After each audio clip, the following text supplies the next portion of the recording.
T-minus 20 seconds.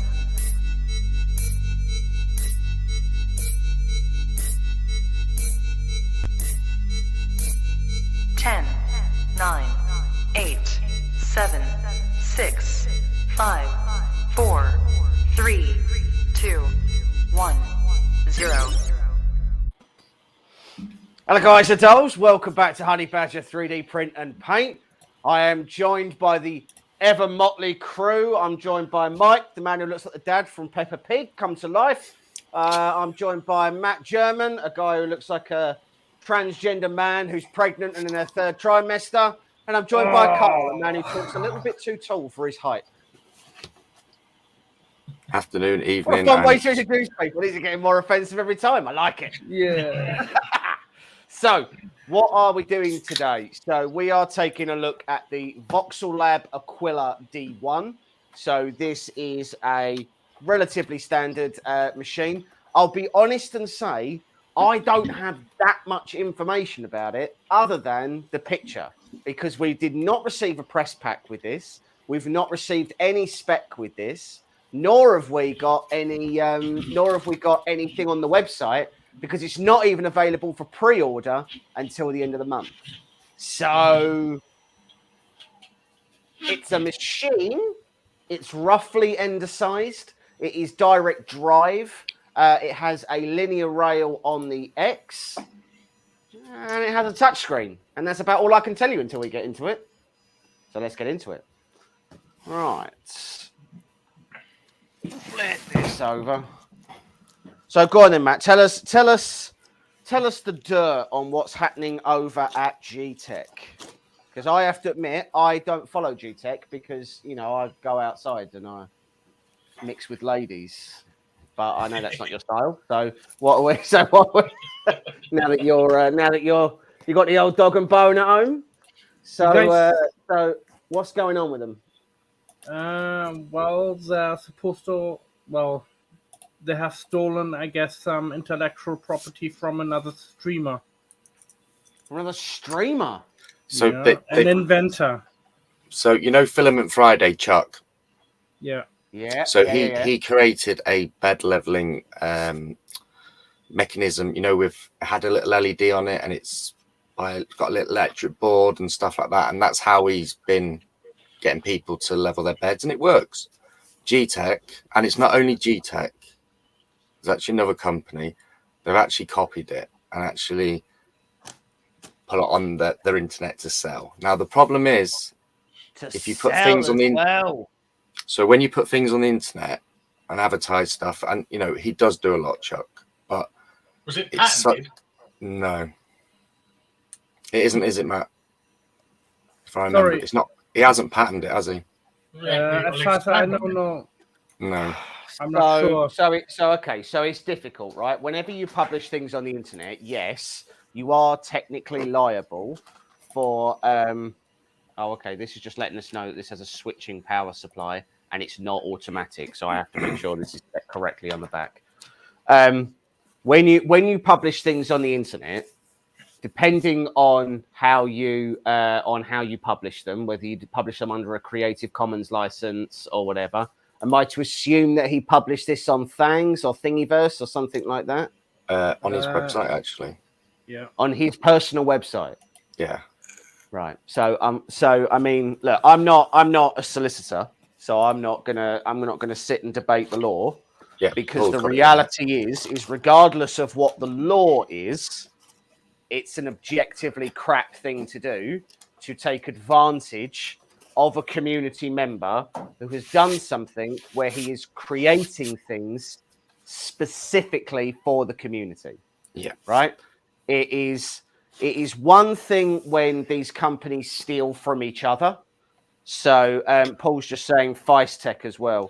Yeah, they copied it. Yeah, so Feistek are kind of a clone company anyway. Like Feistek only really. So Feistek are one of the companies that do the cloned Prussias. So the Prussias that we had, they were Feistek clones. Yeah, and like, you know, and it's pretty it's pretty par for the course for them to do that. Good lord! He I've made actually me got laugh that he posted the video on a Creality group. A So company that now everyone has some- stolen everything from. So now several people are boycotting now GTEC. Joe Telling. yeah, who so else? it's mainly on Twitter, because obviously Twitter seems to have quite a big community for printers and people in it. So Yep. 3D Nerds got 2 GTEC printers that he is refusing to review now, and will be binning them, I believe. There's a few others in the community as well, like Modbot, I believe, got a printer of theirs that he's refusing to do now. So it's kind of a bit of a snowball effect where people have spoken and they're doing it with their I by think what will removing be videos. really interesting. I mean, I support Chuck. How GTEC reacts, because there's one or two things that happens, right? Number one is that GTEC recant what they put out there and they say, look, that's not what we wanted to do. We didn't mean to take advantage of a community that we feel that we've been a part of building, and maybe they will go back. He's had a think what's conversation probably with them. Pardon? So Chuck has had a conversation with GTEC or with Right. someone from GTEC, and it wasn't very productive. Now, Yeah, that doesn't surprise me. the other big issue that really comes from it is GTEC isn't the only company that sells their brand of filament. There are a few other companies that are under a different name that do sell exactly the same filament. Yeah. Right. But so I'm in a obviously I put loads of deals on the Facebook group that I help Martin with, and GTEC always do good deals, and their filament's always been good for me. Yeah. It's a tricky one, I think, because they send me filament to do tests with or promote or do something with. It's a difficult one because I don't really want to step on their toes. We don't have a relationship with GTEC, nor have we ever really seeked to get one, to be honest with you. Because we both like to keep our workshops. Yeah, they're not a company that we've sort of really been interested in working with before. Hey Phil. The thing is, most of my printers are GTEC, and if I buy, are they? GTEC, that's interesting. You got GTEC printers? You kept that to yourself. Like, I need to order some nozzles and some spare parts, and that's the only place where I can get them from, and I can get nozzles from somewhere else. But okay, so Paul's saying there that someone from GTEC purchased the E level off Chet. That's the only way they got the original product to clone and sell. So they bought one, reverse engineered it, and then they and to be honest, Chep is quite open in his videos about how he makes things and how functionally they work and how he gets about. I mean, again, though, he does that to support the community, not to support companies that take advantage of it. Yeah, makes so okay. So to me, there's only really there's only 2 or 3 resolutions that I think they can come to. One, they say, really sorry, we messed up, we'll stop. I think that's very unlikely, right? If they've already invested money in getting that product to mass production, I don't think they'll bother, right? I think 20,000 units. So I don't think they will be doing that. I don't think that'll even be something that would even cross their mind. To be perfectly honest. Option number 2 is that they pay Chep. Yeah. Either a fixed amount or a commission. Yeah. I think that's relatively unlikely. I mean, I'd love to believe that they were that engaged to say, do you know what? Actually, this is the right thing to do, and this is the way we want to go about doing it. It's actually been a really weird week actually on Twitter with the printing community, because AnchorNet is it AnchorMate? Yeah, that 3D printer. Yeah, they've there was a lot of communication and conversation yesterday or the day before about them software not being open sourced when they said it was going to be. Right. And it actually got to the point where Joe Prusher actually made a comment and said, I will support anyone that wants to start doing some content about open source and about what it should be. Right. Because obviously there's a lot of new printers coming onto the market with new companies, isn't there? So there's a lot of new slicers. So you got Bamboo Labs, you got their slicer. You got the Anchor Mate or whatever it's called, so you got their slicer. You've had all the issues with, it's not even available yet. We've had all the issues with Creality Cloud, the way they've been getting hold of SDLs of people that have been printing on using their cloud box, you know, and people are surprised. It's coming from a company or a country of China that has complete different rules to everywhere else in the world. And have no scruples, really. No. I think it's difficult. It's there right? or nobody. So in America and in most of the Western world, the idea is what's important. In China, it's culturally different. The product doesn't matter. The seller matters, or the quality matters, or the manufacturing matters. But actually, the person who came up with it doesn't make any material difference to them. It's a cultural difference that we take as read that everybody ends up doing. And that's not the case. It's a bit like with customer service, right? So customer service in China is not enshrined in law. It is not the law that you have to support your products after you sell them. And there is a lot of arguments about this.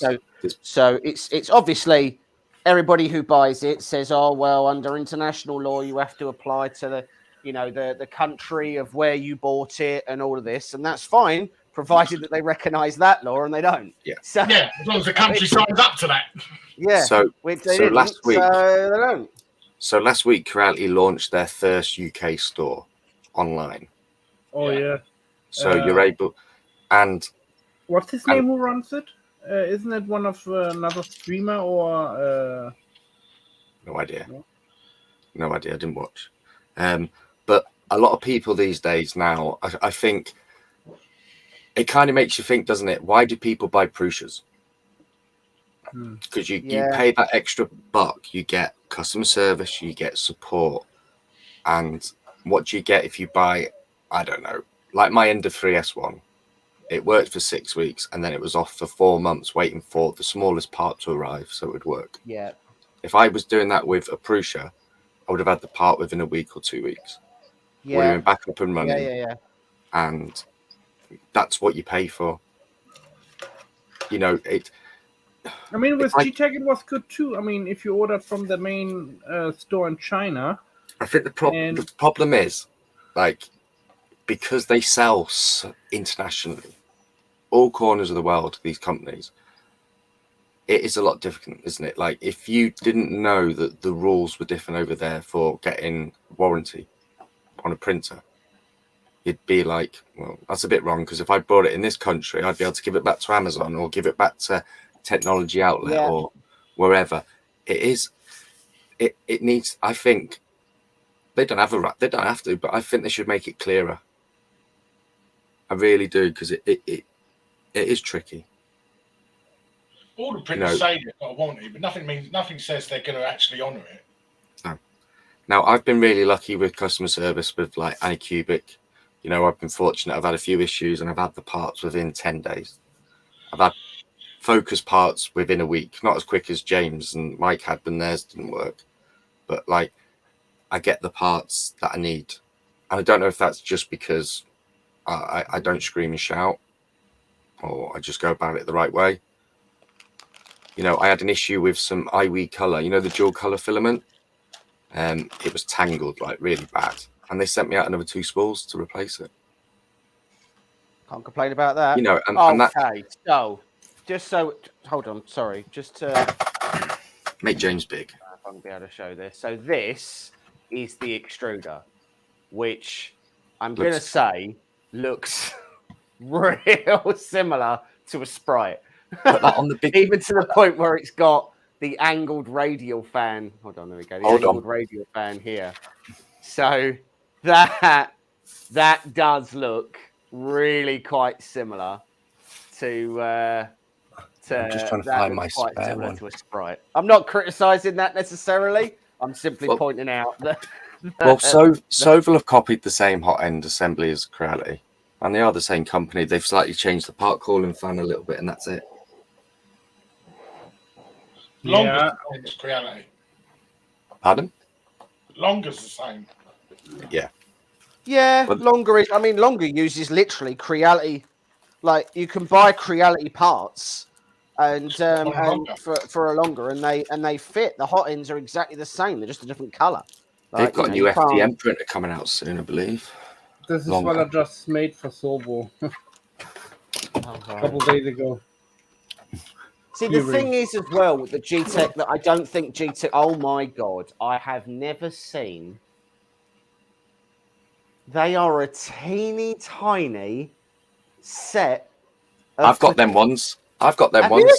Yeah, I got them with my Look at that CR10. little lock. Look at that.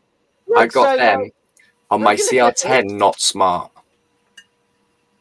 And I've lost them. Little teeny tiny ones, and they've got a little lock on the side, so you Yeah. unlock them, and then you. Clip, clip. Cute. Amazing. Sorry, I think the thing that G-Tech is probably forgetting about, and they forget at their peril, is that this is a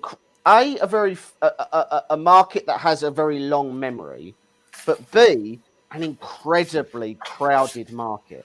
And G-Tech are offering absolutely nothing that somebody couldn't just get somewhere else. Yeah. And they do well to remember that because their product isn't unique. It's not like, for example, somewhere like Prusa, where if you want to have a Prusa, there's only one place you're getting one, and that's direct from Prusa. You're not going to be getting that anywhere else. So if that's And what you want, that's where you have to buy it. Like the conversation we had a couple of weeks ago, James, what you're saying about, like when Prusa upgrade like to the MK4, the Mark IV or whatever. If you got the MK3, you can upgrade it to the MK4. It absolutely got no idea what it's going to entail, but you're buying parts to improve that printer and to improve the longevity. And there's a reality that that I think that's how a printer should be. I mean, if you have a printer that bring out a printer, the printer should be upgradable to the next version, or I agree with that to a point. The thing that I until a company makes a massive leap on their next printer. If all you ever want is tiny iterations, then fine. Then do that, and that's all you'll ever get. But all you will ever get is tiny iterations. You'll never get a huge leap. A company making a massive jump on their next printer. Yeah, you'll never get so for example, if when we're talking about Prusa, if the Mark IV, a Mark III is upgradable, then that means that basically what you're saying is that the Mark IV is probably going to be inside of the same frame size, which means that it's probably going to be the same bed size, which means there's no upgrade in build volume. Yeah. Which is one of the complaints people do have about Prusas, that their build volume isn't quite big enough. So already they're not solving that problem because you're keeping the frame, right? So and then it just goes on and on and on about a million other things that, it means that they won't be going over to linear rails because you're using the same frame, so it's not that upgradable. Something like the Mark III has been a very upgradable printer from Prusa. They had the Mark II. That was upgradable to the Mark III. The Mark III has gone through the Mark III, the Mark IIIS, the S Plus, the S Plus 2, and the S Plus square rooted by Pi, and everything, all the other names that they've come up with, and they're going through and doing those iterations, and they're getting somewhere, and it's great that people are able to upgrade their machines.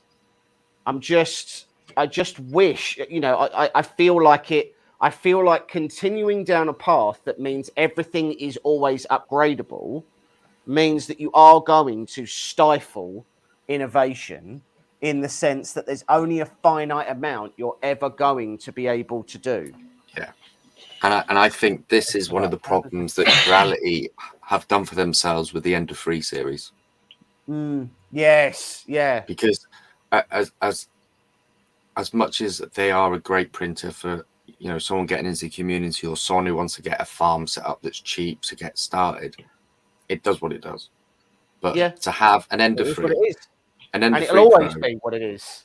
Yeah, an End of Free V2, an End of Free V2 Neo, an End of Free Pro Neo, an End of Free Neo, End of Free S1, S1 Pro. It's just oversaturated. Yeah. And they're not, they don't, it's like you're saying there, Matt, like upgrade, having parts to upgrade. That's all Crowley have done with like the End of Free frame. I mean, they've put a CR touch. 1 or 2 upgrades on each iteration. Yeah, and they've put an End of 2 Pro hot end shroud on them. What I'm also saying is, instead of having, let's say the printer comes out with V rails, you know, the V with the wheels on it and all that, why not have an upgradable system where you have linear rail system, you can switch it out. Well, if people want to. The problem with that is, though, if you go onto things like AliExpress, there's 1,000 companies that will sell you linear rails from End of Free. Well, we did one, Black Knight, Black Knight, you did the End of Free, didn't you? I don't understand why a company like Creality would release linear rails, because they wouldn't be competitive with what people sell on AliExpress. You know, if you sit, like I sat down the other week and looked at the Voron V01, I think, and like just placing it up, it is expensive for what it is, but you're getting the dog's danglies for linear rails and all the parts, and you know, you've got a massive community that will support you on a Voron. Right, 90%. I mean, as Rick points out, they've stagnated and saturated the market, and it's something that G-Tech need to learn from TiVo, which is that if you are perceived as a toxic company, there literally are 20 other companies that are providing machines that are functionally and even to a point component based identical to what you're offering. So if you start to poison the community and you start doing shady things, or you get caught out in a shipping issue or something like that, your brand can die real quick. Yeah, all it takes is one retweet on Twitter. Exactly. Yeah. So look, I've got this together. So basically what we're looking at is a flexible spring steel textured sheet, which is quite nice. That is nice. Got a nice touch screen. Magnetic. A nice touch screen down there as well. There are dual linear rails on the Y, a single linear rail on the X, but they're regular V slot wheels on the Z. It is not a dual Z because there is only one Z motor. The other side has a synchronization belt at the top. There are 2 lead screws, but there's only one motor. And that motor appears to be a pancake, not a full-size NEMA 17. So that'll be interesting.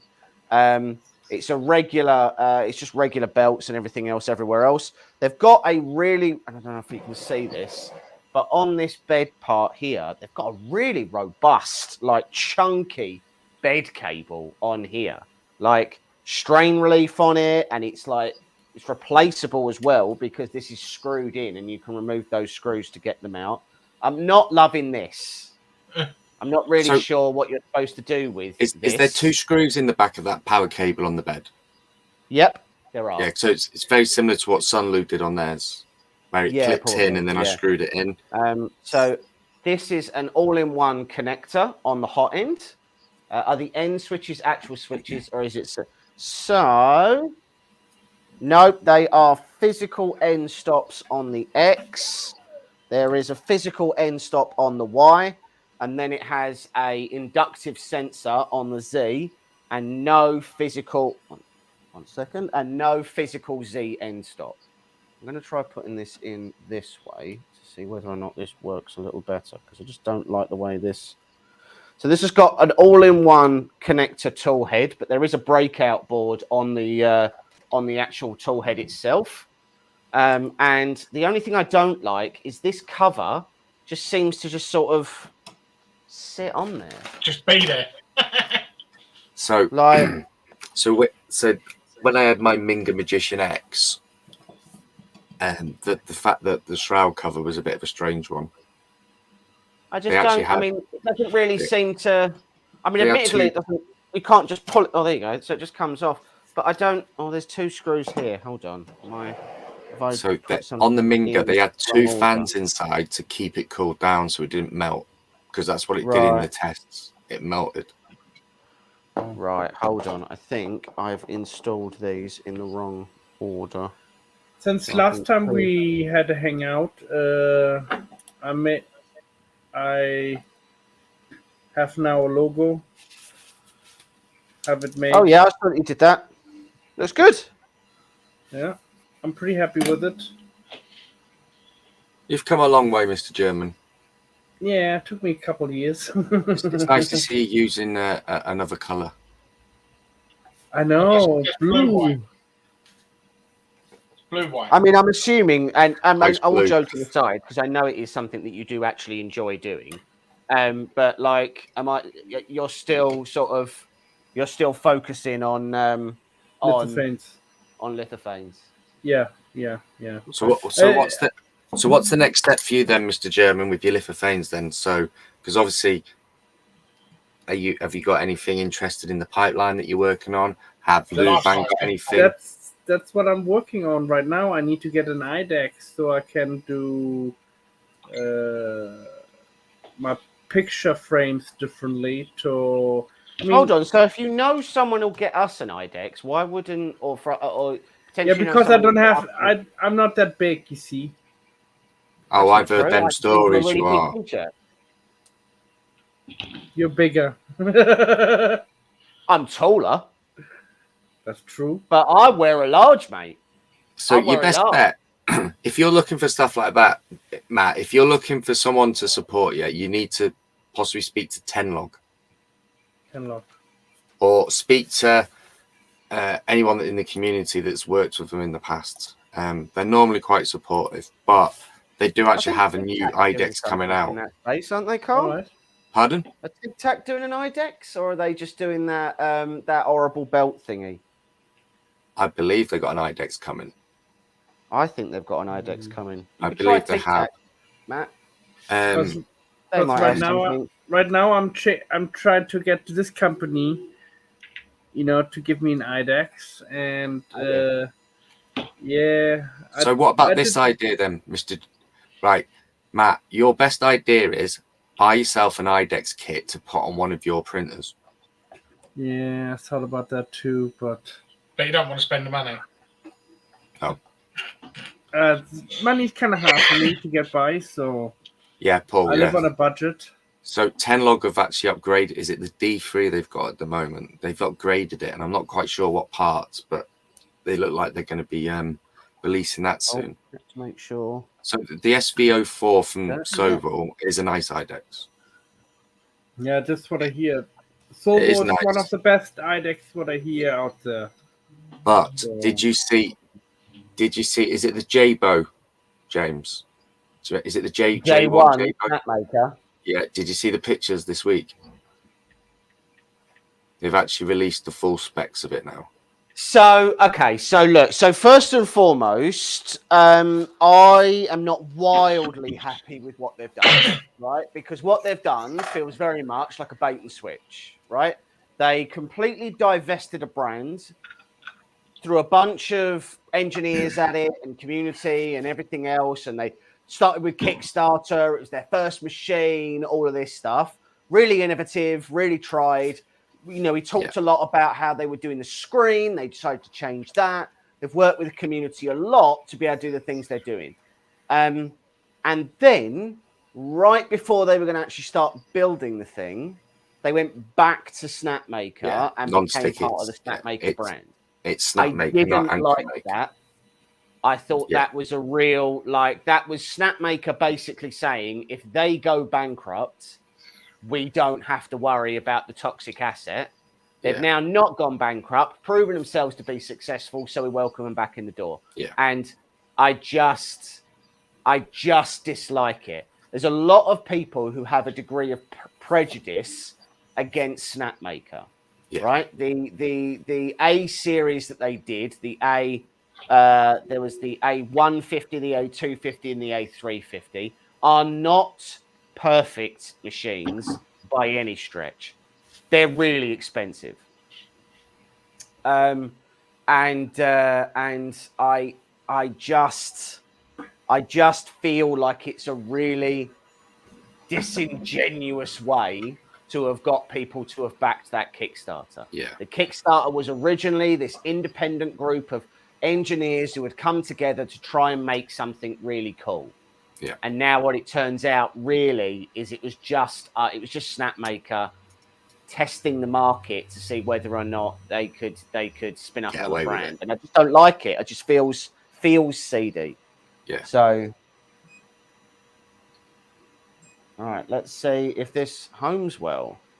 So, as you were saying about Tic Tac, actually, they've got resin in the UK now. They've started selling it here now. I've got a bottle. I haven't got round to using it yet, but let's see what it's like.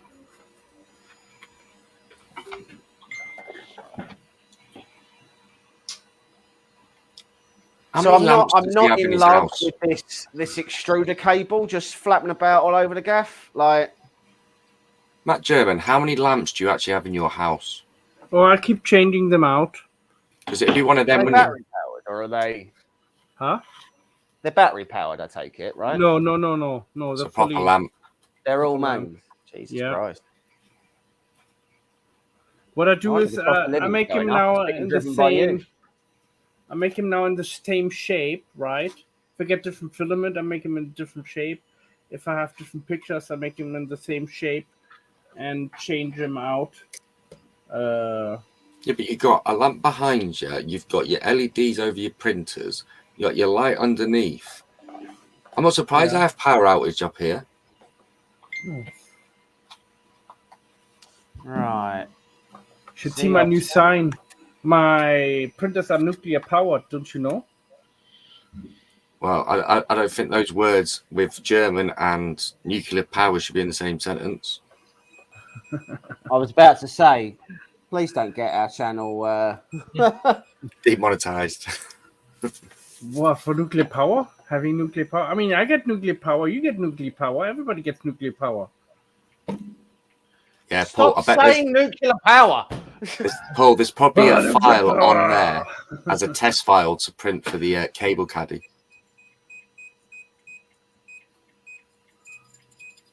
I made actually a sign. Hold on, I can show you guys. So is the hot end the actual sensor, or is there an actual BL touch in there? No, there's an inductive sensor. There we go. Oh, well, that's rude. Okay, so if you press that, it just resets it, I think. Yeah, Rick. So Matt has that's done. A pain in the arse. All right. So Matt. So Rick is asking, have you done lithos in resin? Yes, I have. You want to show us? That was Good talk, Matt. It's quite a visual medium, like it does help. If you he actually had more words in his sentence than your answer. Yes. But I put them away because I have no room for all of them to have. So I keep rotating them, and right now I'm working on FDM. So Blackpool used to have the light show during winter. It's now available at Matt's flat. Yeah, exactly. What colour did you use, white or grey? What for resin? For the litho, Matt. What colour did you use? Did you use a white resin or a grey resin? White resin. White you have one. I gave you one. Rick, Right, Rick, let me make a suggestion, Rick. For every 1 kilogram of white resin you've got, put about 10 to 20 mils of black resin in that bottle, and it will make the picture pop a lot better. But also stops the white turning yellow when it's cured. Oh my god, there's 25 probe points on this thing. It's not that big. Here you go, guys. That's what I. Oh, that's unnecessary.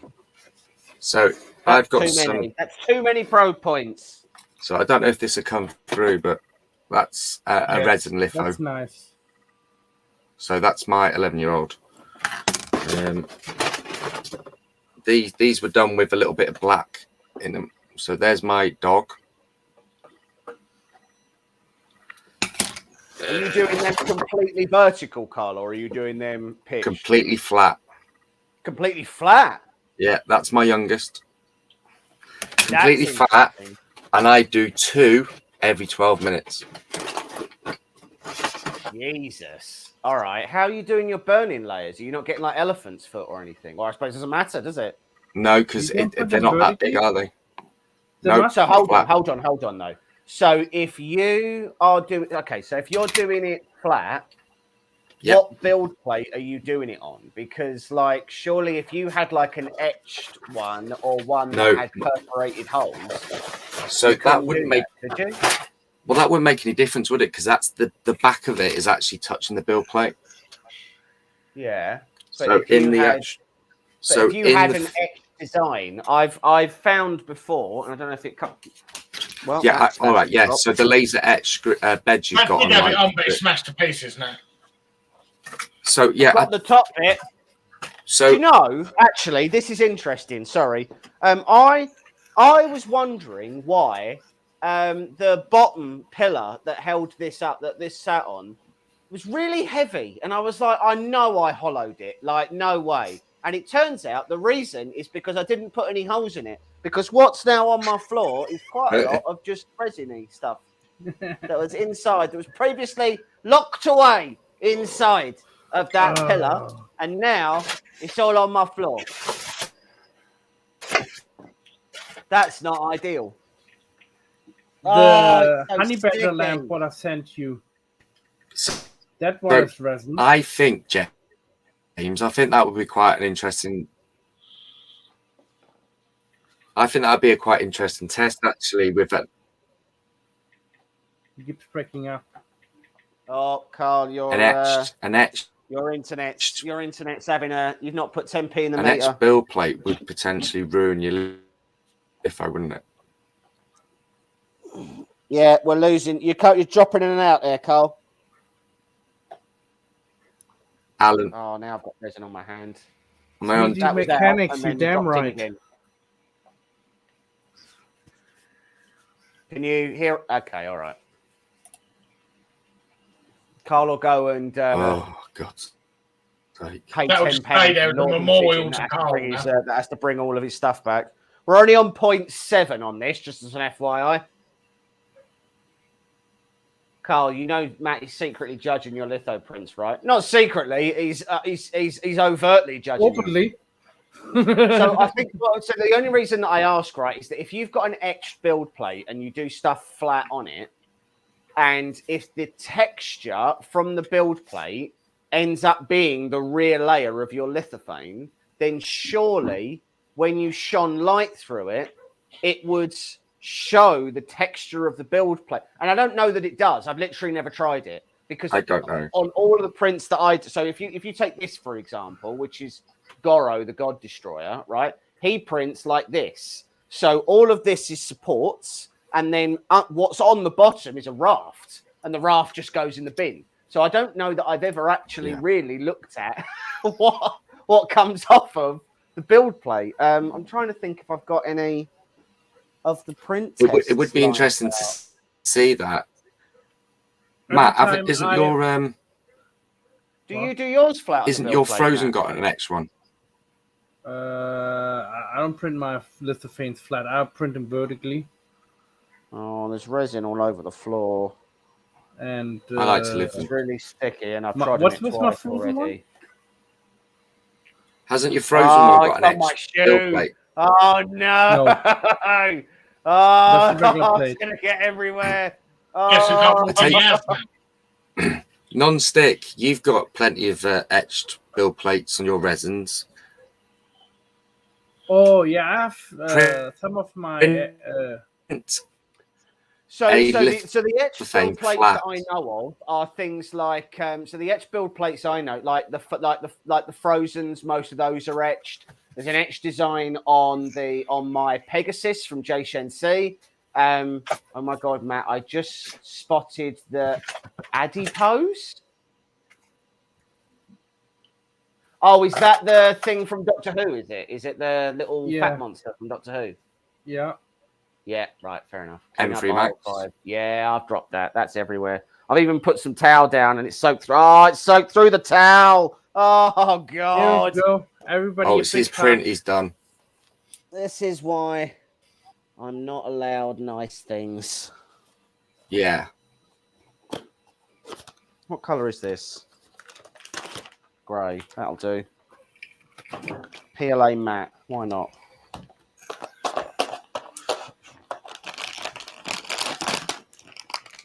Oh, we're at 0.24 of 20. IPA and paper towel will clean up your resin.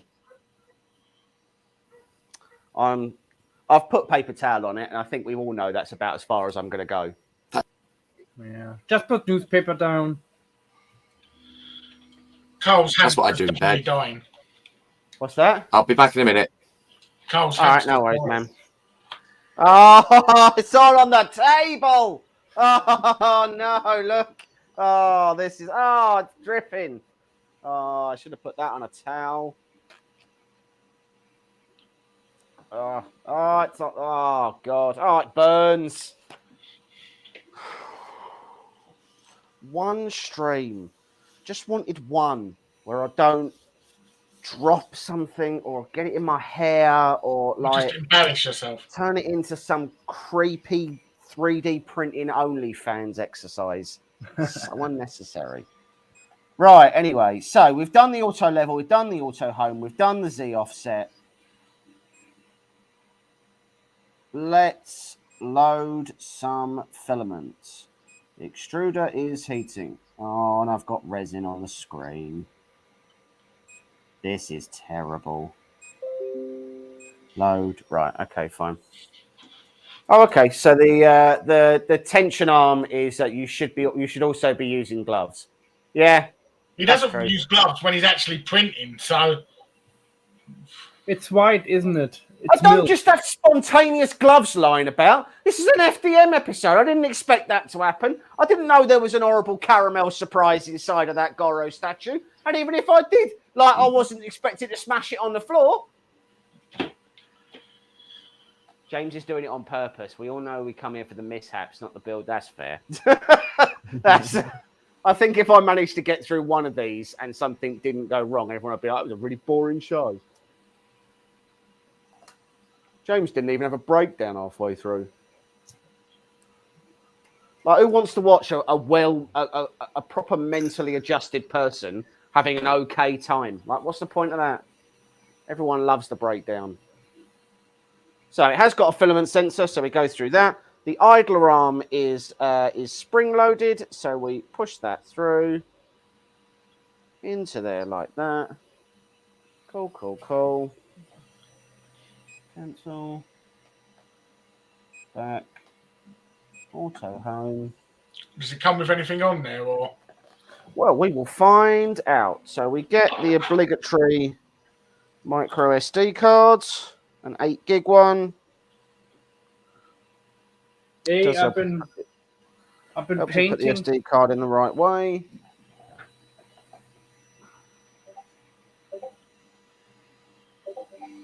Right, back. Prints. Let's have a look. The Aquila test model. The test hook. A wind nozzle. Radiator air nozzle. All right, we'll do the Aquila test model. What do you think, Mike? Is that your first paint job, is it, Matt? Yeah. It's not bad. Yeah, little shop of horrors. No, it's the Mario, No, it's Mario. plant. Oh, Mario. Mario. Oh, Luigi. And I made those bullets. I finished them all now. So What are you going to keep inside them? I don't know. I'm probably gonna sell them because I really have to get rid of some stuff now slowly. Some stuff I already donated to charity, and some other stuff I want to sell. So, okay, so Rick's just saying that he didn't use gloves. His fingers went numb. He accidentally touched his eye without realizing, and he had resin on the back of his hand, and his eye swelled up. So here's something. So, okay, so we'll do a little PSA about this because I'm waiting for this to heat up, and why not? There is a reality that even if you aren't allergic to resin, which some people aren't, some people are, a lot of people can develop allergies to resins at really the most inconvenient point, which is invariably when you're touching it, right? Those can cause really serious chemical burns, really serious reactions, like really serious. Just to be clear, I keep a box of resin gloves, the gloves right next to my resin printers, and I wear them every time I'm going to handle something. Yeah. Yeah, don't do a Mad Farmer incident. And do what? He was wearing no protective gear. Like he was wearing no goggles or no gloves. I don't wear goggles because I wear glasses, so... Yeah, you don't need to, I guess, but I have some goggles. That reminds me, before we do that. Because he had it all over his face. He was cleaning out some IPA, and there was lots of resin in there too.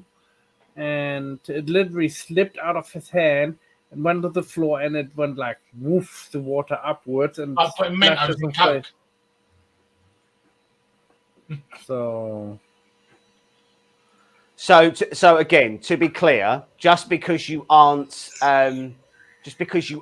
allergic to it now, absolutely doesn't mean you won't be allergic to it, and you can become allergic to it really quickly, and when it does happen, it's bad.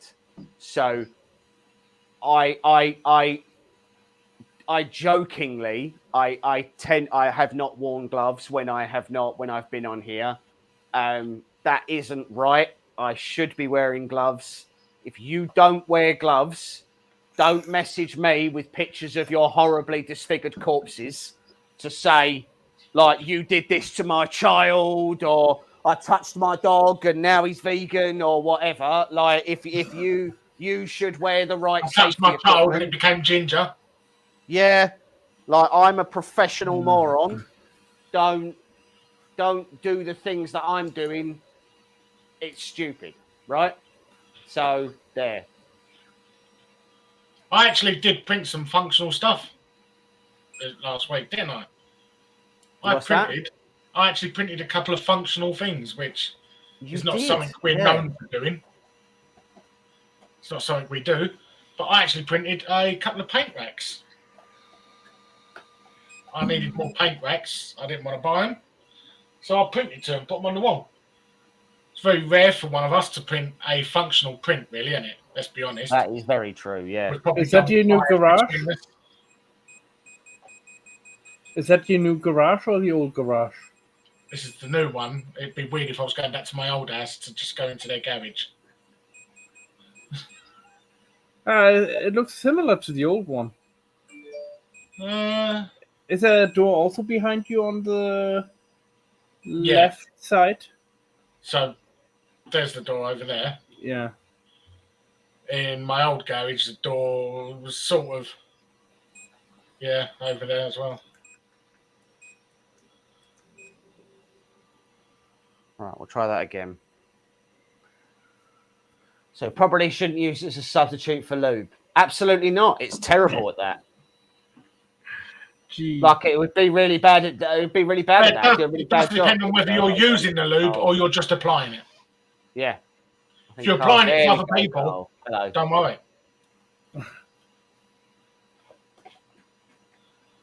This madness. Can't hear you, Carl. That's where we like it. Can't hear you. Can't hear you. It's good, Carl. You're literally Nope. a brilliant mime.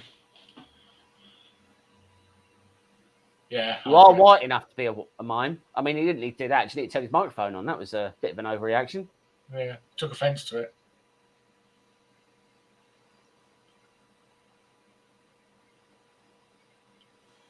Right, let's see if that does a better job now.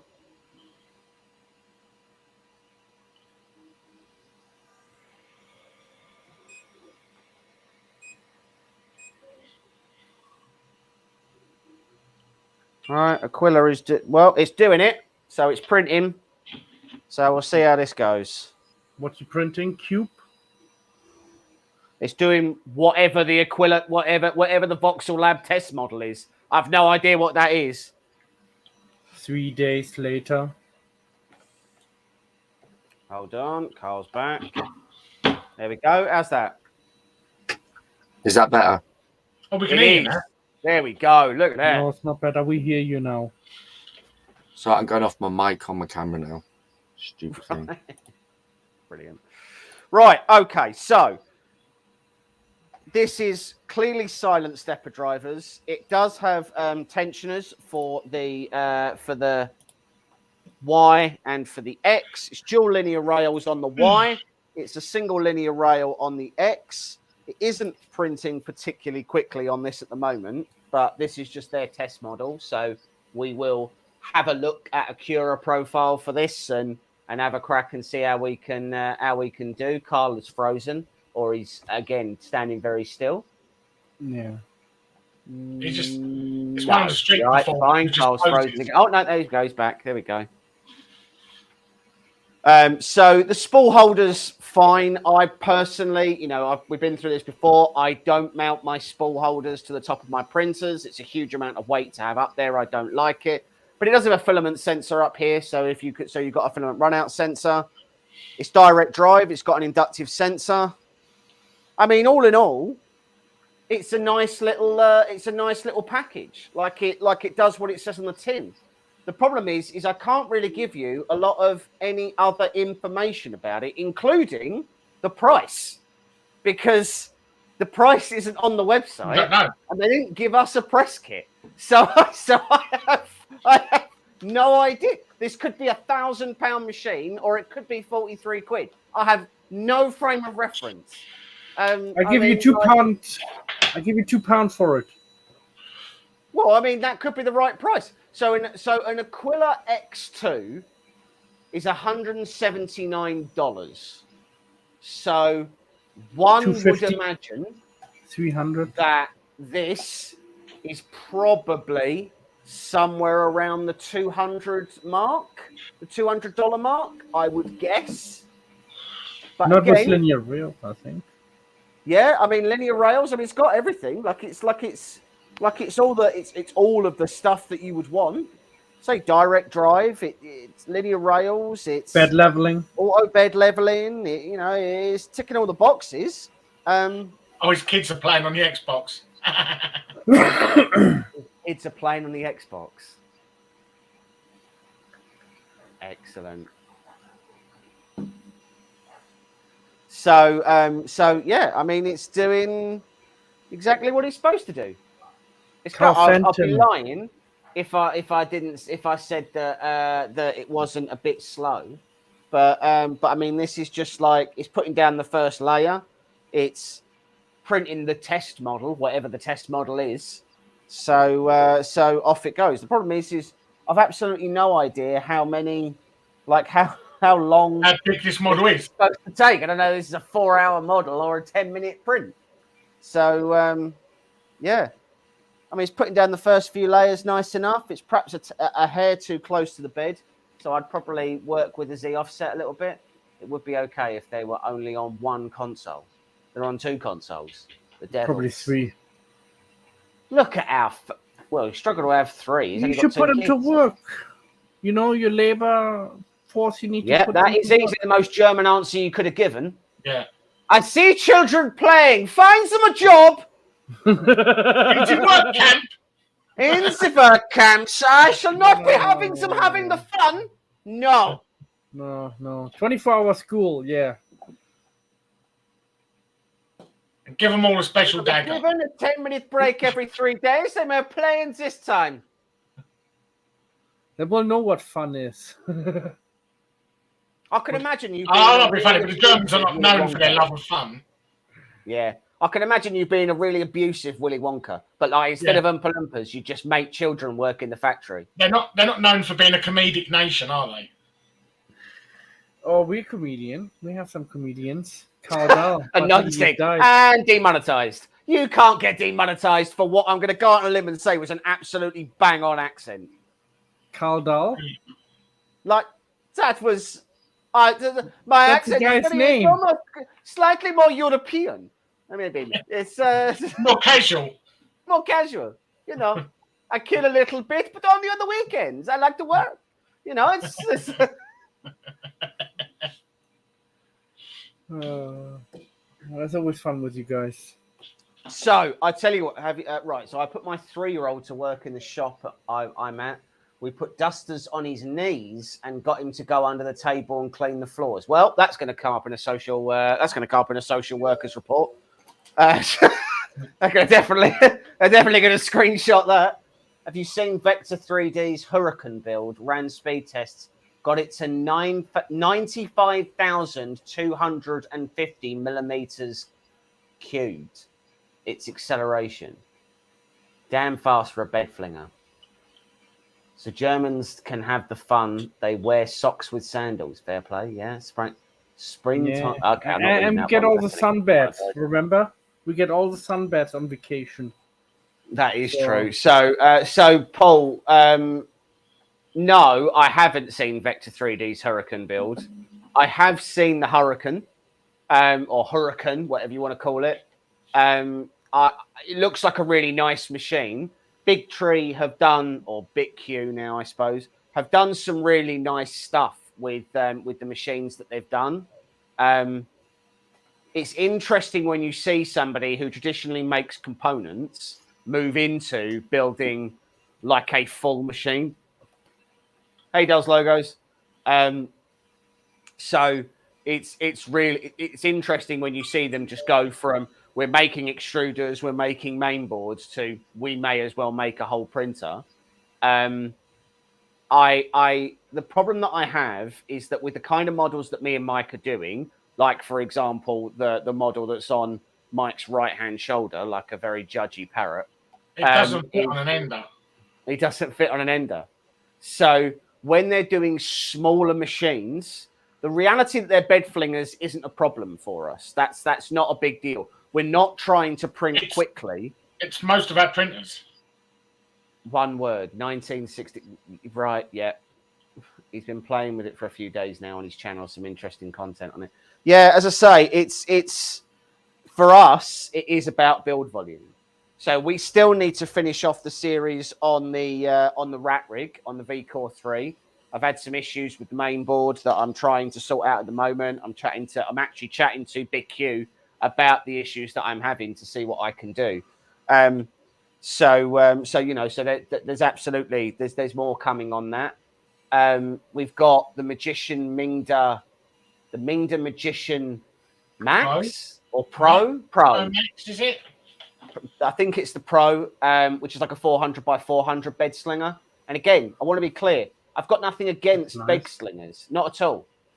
You know, our Sidewinder and things like that. They're amazing not machines. The fastest, but the quality can be bob on once they're tuned. But you just know you're not going to be knocking it out. Given up. I need a new one. Paul, what kind of pie do you need? I think I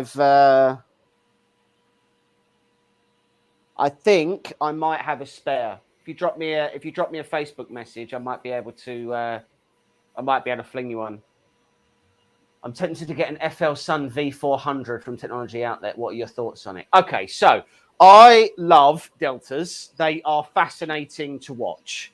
That being said, at least a Pi 3. Yeah, I think I've got a 3B, Paul. If you drop me a message on Facebook, I'll see if I can get one out to you. So The V400 is a different animal, right? It comes with clipper out of the box. It's had a revamped extruder. They've done a lot with the tool head and the gantry system and everything else. I personally, I struggle to see why. I'm struck. I've just ordered. Just ordered the CB1 and the Pi 4B. Fair enough. All right. So I'm struggling to see a place for deltas in the market that exists now. Right. If you're someone who prints a lot of vases and you sell them, get a delta. But yeah, I mean, if you print boxes, I mean, yeah. If what you need is dimensional accuracies are normally really good on deltas and things like that. If you were asking me whether or not I would buy a V400 or I would buy, I don't know, just a larger FDM machine, I'd probably almost always buy the FDM machine. I would probably struggle to come up with reasons that I would get a V400. How much is the V400? Deltas are really cool to watch. How much is the V400? Oh, now you're asking. I think it's about 650, but bear me 1 second. I'd get an artillery X2 instead. Oh, I don't know if I'd get an X2. I'd get that for almost half the price. Hold on.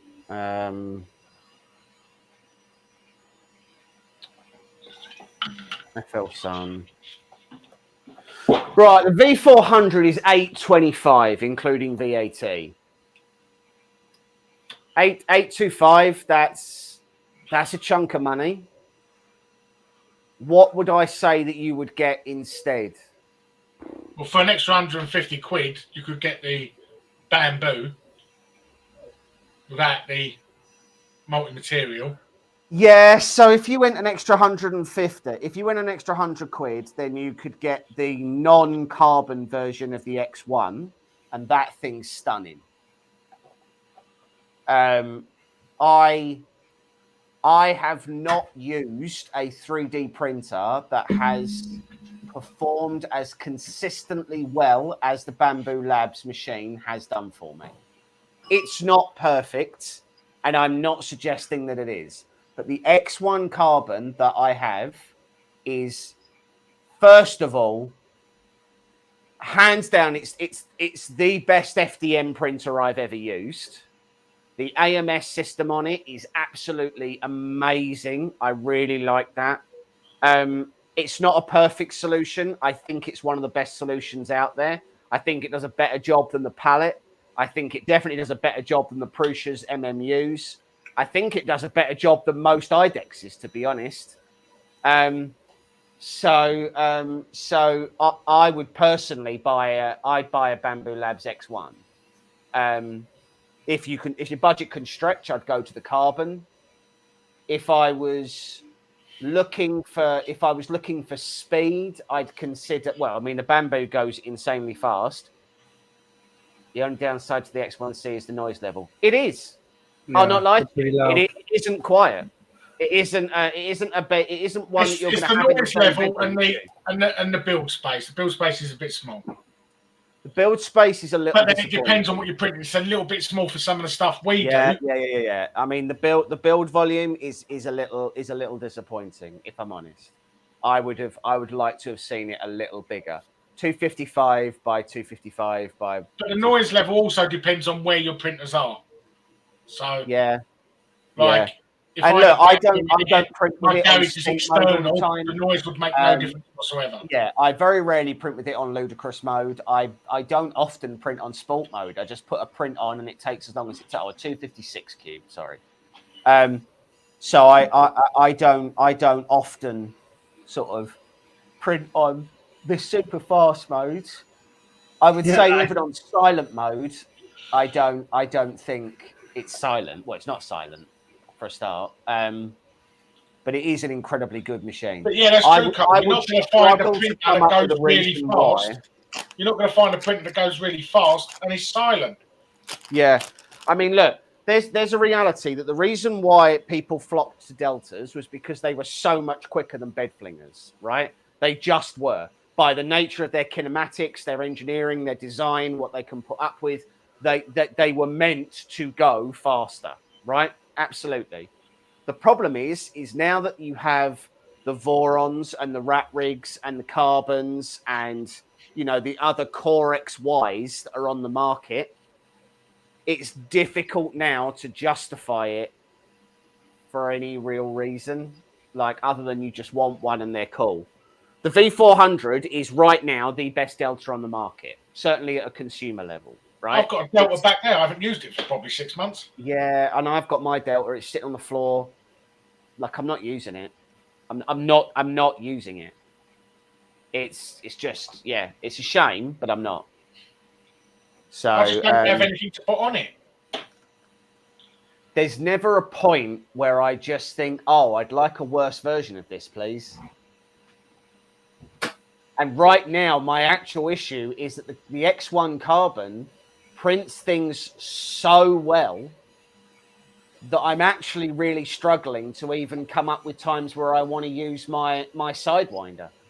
If I really wanted a vase, I really needed a vase, I'd put it on the Delta. But yeah, I mean, look, it's not. Deltas are really good at Deltas are really good at dimensional accuracy, right? They're really good at speed. They can turn out things really well, and as well, if you are doing something circular, excuse me, sorry. If you're doing something circular, then a Delta is absolutely brilliant. Right, it does that. It does smooth images. The only thing is Bamboo Printers are saying it's pre-order only in the UK, so they kind of are. But the pre-order, so all of the Kickstarters have shipped and been received, as far as I'm aware.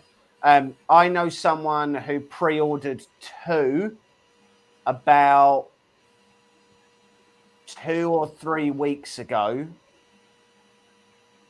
and their pre-order money has just been taken, so they should be shipping very soon. Yeah, my V-Core runs at 400 millimeters a second, and the loudest part is the 42. Yeah, but bolting it to the wall has dampened the print noise. Oh, right, so you've cut down the vibration by making it structural to your house. Look, I mean, as I say, I love the Bamboo. It's not a perfect machine. It isn't. But I do really love it. I actually have to rebuild my my Voron's tool head because it's not working properly.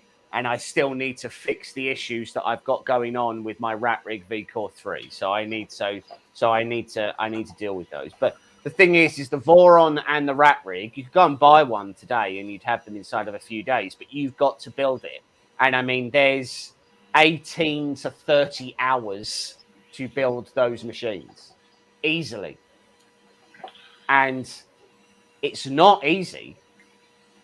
You know, it does require you to actually like proper. Whereas the Bamboo, you get it out of the box. It's a 25-minute setup, and most of that is auto calibration stuff that it does itself. And then you're printing. And what you're printing out of the box are some of the best quality FDM prints I have seen from any machine. Period. Not sure what it means when it says Bamboo's 20 and right. So the 20 is basically buys you your slot. 14.39 is the final price.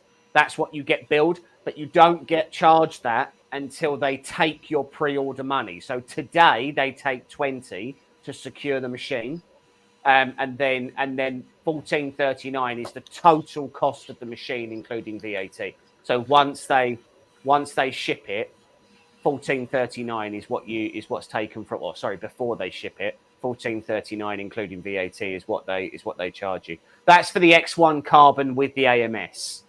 You don't have to have the AMS if you're not printing multi-material, but you also don't have to have the X1 Carbon if you're not doing polycarbonate and things like that. You know, it's still enclosed. You can still do ABS and PETG and all that stuff on it. It'll still go up to like I think it's like 290. I think the regular X1 goes up to. So, yeah. But as I say, hands down, it's the best FDM printer I've used. I know I have a mate who has a 3D printing business, and he is seriously considering about whether or not he's going to get rid of every Prusa he has and replace them with bamboos, because the throughput he will have will be double, if not 3 times the throughput that he has now. Wow. It's a big deal. A big deal. And if he does, he's going to kill the market on second-hand Prusas. Yeah, he's not going to make any friends, but no built-in cam on the X1. Oh yeah, true. Yeah, you won't get the webcam on the X1 if that again is something that you're bothered about. I have to say I've used the webcam. It's fine. It does the job. But to be honest, we only used it to do the review. Yeah, we only used it so that we could show that it was used. We used it for the review, and we haven't used the camera since. I don't use the camera.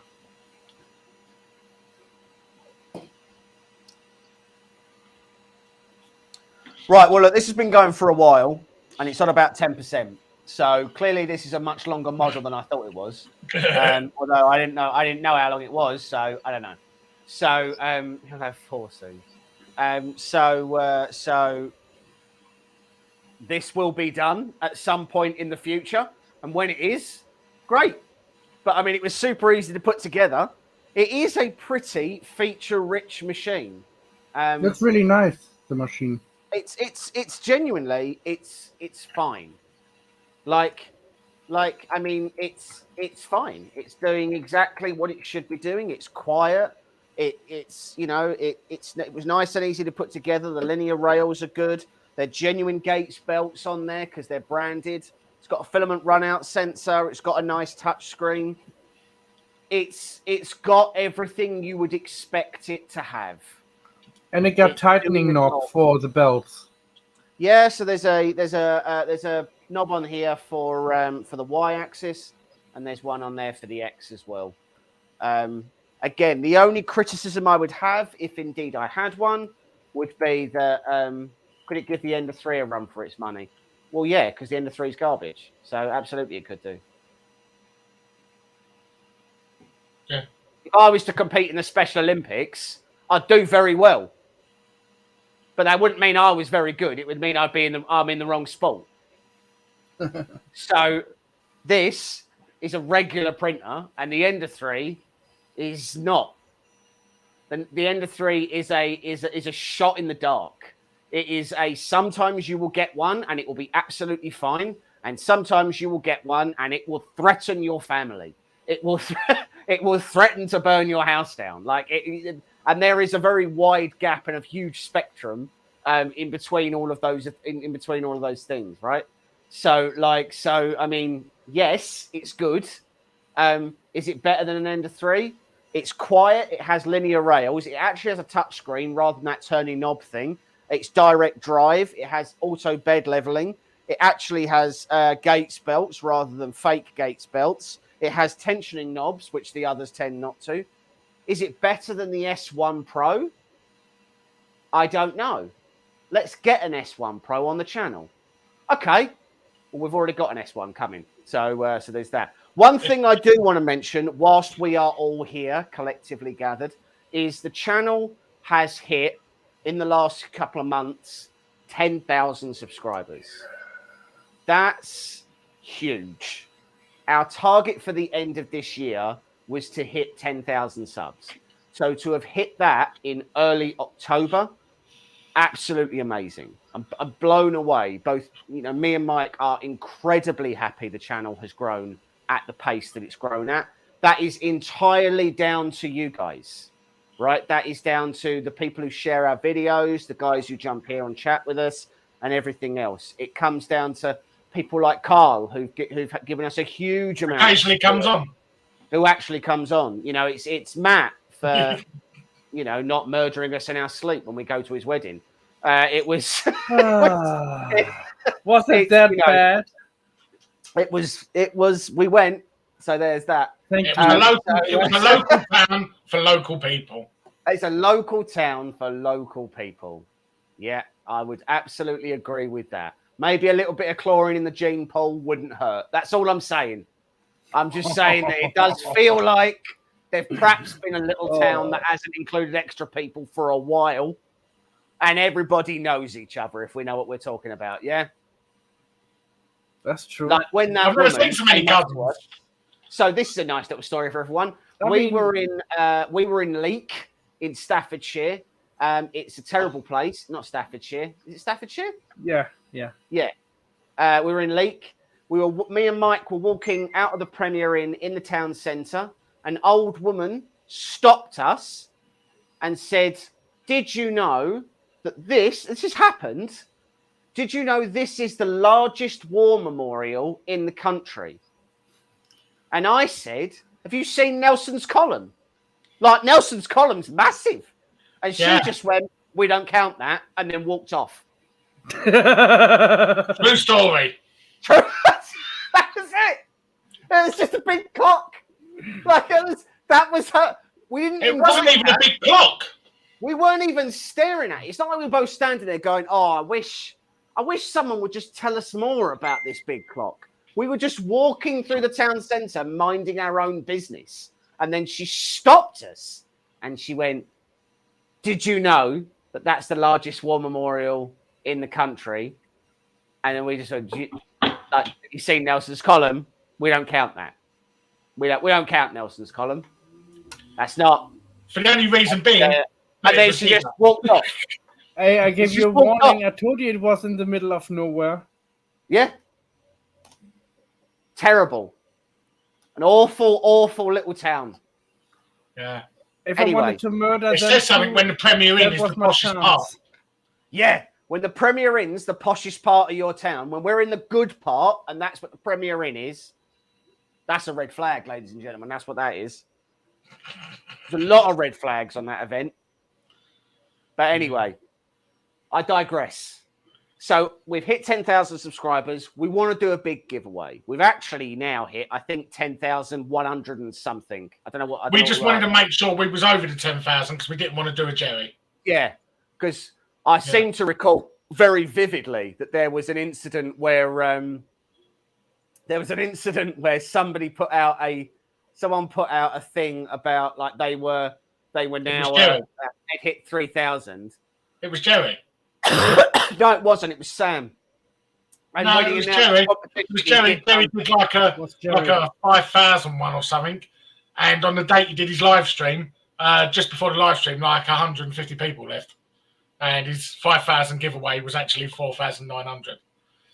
Riggs just said, "Did you know Corby in Northamptonshire was the largest town in the UK that didn't have a train station?" So what do? They built a train station and lost the title. I don't live in Corby. Is that where they make the trouser press? It could very well be where they made the trouser press. Yeah. So look, anyway, 10,000 subscribers, big deal, right? Huge deal, massively excited. So we're going to do a giveaway. One of the things we're going to give away is this machine. The other thing we're going to give away is we're going to give away the Creality S1 Pro because I don't want it in my house. So so once we've done the review for that, that's coming in the next week or so. We'll be giving that away once we've done the review as well. We've got some models from Wicked and Berserk, our favourite Patreon, and we'll be giving those away for free, as well as some merch. And we'll look for our cupboards and see what else we've got. And we'll also, we've got some stickers and different bits and pieces as well. And we've also got one of the Minchin time-lapse cameras, so we'll be giving one of those away, and we'll see what else we can. Irving, we'll just have a route through the cupboards. So we'll be announcing that in the next. Well, we are announcing it now, but we'll actually be launching that in the next week or so, and we'll be sort of having a chat with people about what they want to see in that and how you enter. It's basically the same as always. You subscribe. And then we put you into the draw, and then we put them all up on screen. And we'll do a live stream. We'll do a live stream where we pull a name out of the hat, and we'll end up giving away giving away the machines. I'm So gonna win them all anyway. So you're gonna what now? I'm gonna win them all anyway. That's if your name goes on it, Matt. It's only that I was going to say. That's only if your name goes in. Unfortunately, there's only one real requirement. Your accent can't sound creepy, so you have to be able to say good morning to a child without them immediately crying. And if you can't do that, can't enter. They're the rules. I don't make the rules. You've got a couple of weeks to practice, Matt. So anyway, this is continuing on doing what it's doing. So we'll put up some pictures later on of everything that it's done. It seems to be doing it very well. So well done, Matt. Thanks very much for joining us, Matt. Thanks very much, Carl, for hanging out in the comments whilst his children play Xbox. Thanks, Mike. Thanks, Mike Scandalf, for watching us and all judging us silently. You'll know what you did, and so does Gandalf. So that's fun. Keep an eye out on the channel. We've got loads more videos coming. Don't forget to smash that like button. Do not forget to subscribe if you're not already. Thank you very much for watching us, and we will see you on the next one. See you later, guys. See you later.